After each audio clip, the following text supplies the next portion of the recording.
So let me give you 5 steps to really utilizing the power of positive thinking, even though I said this is about negative thinking. And then let me show you how to use negative thinking in an assignment, how to make negative thinking something that's useful for you. So step number 1, decide to develop the habit right now, the habit of focusing on what's right in your world instead of what's wrong. The habit of focusing on what you do have instead of what you don't have in a situation. And as basic as that is, and as well as you know it, you've got to make it a habit. Because those habits form the chain of your ultimate character, of who you become and how you end up living your life. We've got to condition ourselves, because if we don't, we'll go back to the automatic state that most people live in today's society. The way to develop the habit is to go on a mental diet. I did this several years ago. As positive as I was, and I was going through unbelievable pain at the time. I'd had some major disappointments, some frustrations. I felt like I'd given it all. But what turned me around is one day I picked up this book called The 7-Day Mental Diet. It was a little tiny little booklet.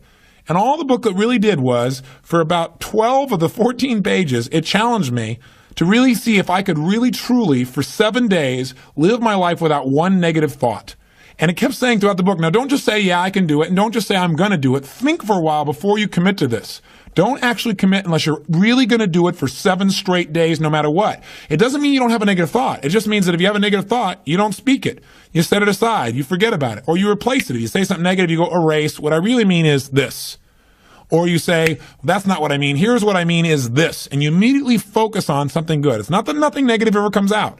It's that you immediately do not allow yourself to hold a negative feeling, a negative thought for 7 straight days, day and night, even when it gets tough, even when somebody disappoints you, even when you get frustrated, even when you give your all and it still turns up lousy.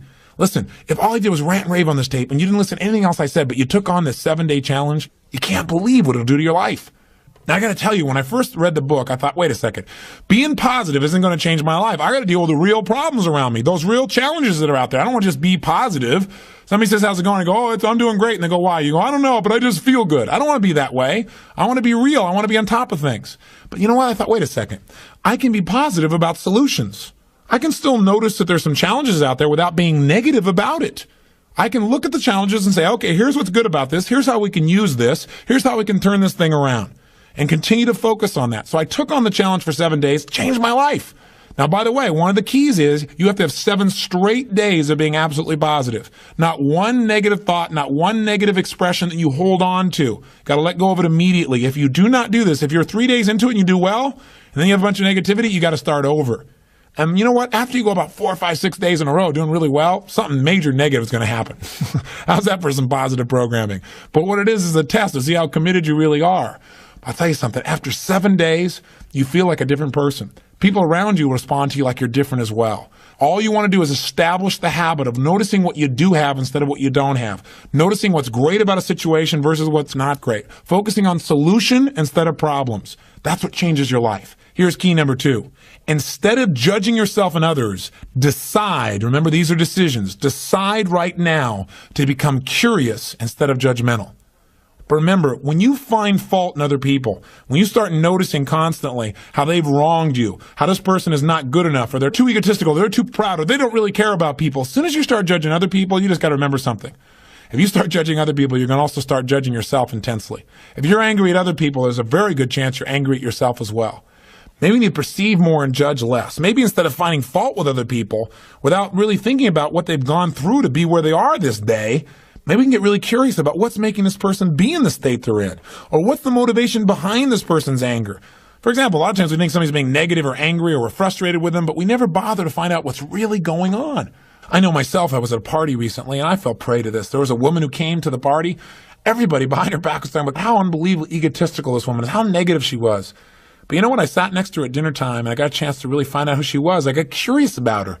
And I began to find out about all the pain she'd been through in her life. When I realized was this woman was just barely hanging on to her life. She just needed to know that people cared, but she was so afraid of being rejected that she put out this ego because she didn't want someone to reject her, so she figured she'd reject them first. And I got a chance to really know her, and she was a wonderful person. I'll tell you something else we've got to be careful of that ties in with this, of our being judgmental. Out of our fear of having heroes in our society today, we seem to try and consume them and destroy them as quick as we can. We try to find something that's wrong with our heroes because, boy, we don't want another Jim Jones. We don't want another Jim Baker. Remember, we got to judge less, perceive more. We got to get curious. Instead of living in a society where we're so afraid We're so afraid to believe in anything or anyone that we believe in nothing at all, and we lose our power of positive thinking. We try to protect ourselves from things we maybe not even need to protect ourselves from. Or we live in a society where we try and destroy our heroes, where we take somebody like Barbara Walters, an incredible broadcaster, a woman of incredible integrity, who gets nailed by one person in a book, and it's in every newspaper across the land, how she probably stomped on people to get where she was. That's absurd. Or Martin Luther King, after he's passed on, somebody comes back and stomps all over his career and his reputation. Is that the society we want to live in? Any person who takes glee in watching another person's pain will experience plenty of pain themselves. Remember the quote, "He who is without sin, let him cast the first stone." The bottom line is, if you go looking for brown, you're going to find it anywhere you look for it, in others or yourself. Free yourself from the disease of making others wrong, and you'll free yourself from the disease of making yourself wrong. You have a lot more energy to create solution instead of problems. It's part of the power of positive thinking instead of falling for the destructive power of negative thinking. If you want to get curious, just ask yourself, what do I like about this person? Wonder what's going on with this person that would make them feel this way. How could I help this person? As you ask these kinds of questions, you may learn something about how human beings operate, about their motivations, maybe even some things about how to support yourself as you try to support others. Remember, get curious instead of judgmental. Here's key number 3. If you really want to develop the power of positive thinking as a habit, as a lifestyle, as a strategy for success, then decide right now to find something to appreciate from any seemingly negative person or situation. And develop the habit of giving compliments. See, if you really want to have some more positive feelings in your life, you got to keep focusing on what's right. You got to get curious. And most importantly, you got to find something to appreciate even in the tough times. Because in reality, as we've talked about so often before, the toughest times in your life sometimes provide you with the real resources to change your life. So what we've got to do is find something to appreciate. Not someday when things work out. We got to appreciate where we are right now. And this is something I talked to my daughter Jolie about today. Because she's in an experience today where I thought, well, gosh, she's not being very positive. And I'm going to talk about positive thinking. Because she came in to see me and she's feeling really sad. She's feeling really down, feeling really frustrated. And you know what her problem is? Her problem is she tried out and won the right to be amongst 3 girls who dance in the Electric Light Parade at Disneyland. And that was about 3 or 4 months ago. She's been going there after school every day, driving from San Diego up to Anaheim, burning herself into the ground, getting up and going to school to be a straight A student still, and trying to visit with her family and her boyfriend. And she found herself maxing out. Now think about her problem. Her problem is that she gets to be at Disneyland and fulfill a childhood fantasy. Her problem is that she loves her family and wants to be with them as well. Her problem is she loves to be at school and really do that. Her problem is she has so much abundance that she has to figure out how to get it all in one day and she can't do it. And she's physically burning out. That's her problem. And you know what? She says, gosh, I want to be home. I want to be with you guys and all these things. I don't want to miss out on all this great time we have together. I want to be with you guys. I said, but honey, look what you're doing. She goes, yeah, I don't want to miss out on Disneyland either. I don't want to miss out on my career and what I'm doing and what's going on. What's the problem? The problem is she's finding out what's negative in both situations. She's focusing on what she doesn't have instead of what she does have. Now, I could be negative about that and say, gosh, be more positive.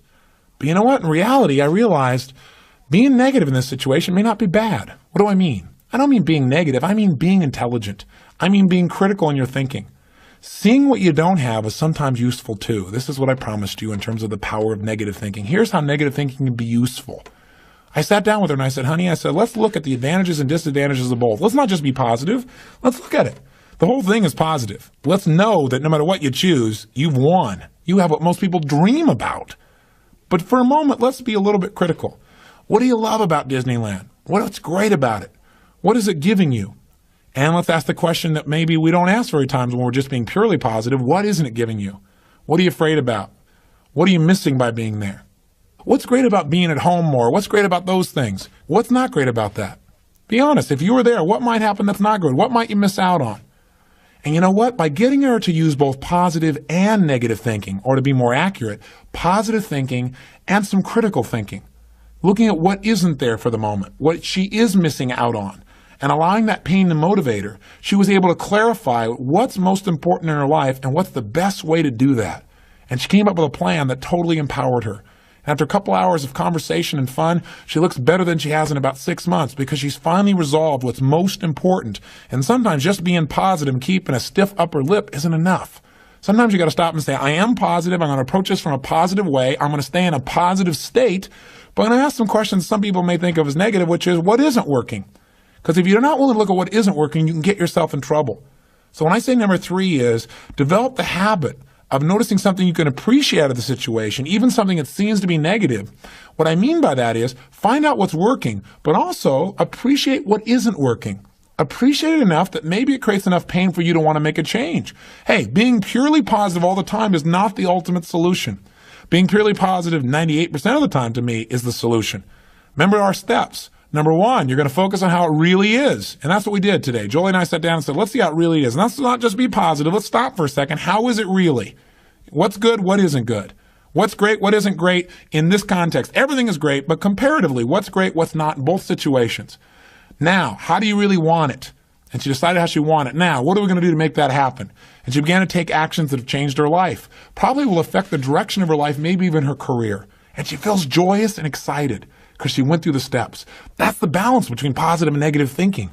But one thing you got to remember, you're going to spend most of your time being positive. Once you see how it is, that's it. Decide what you want and make it happen. Don't keep going back and saying, oh yeah, but it's not working. See, balance doesn't mean you spend 50% of your time positive and 50% of your time negative. Remember, balance on a human scale is a little different. Negative experiences are dense, and it doesn't take a lot of those focuses of negative to weigh a lot in your life. Make sure your focus is primarily positive, but at times, at special times that you designate, you're going to say, hey, what isn't working?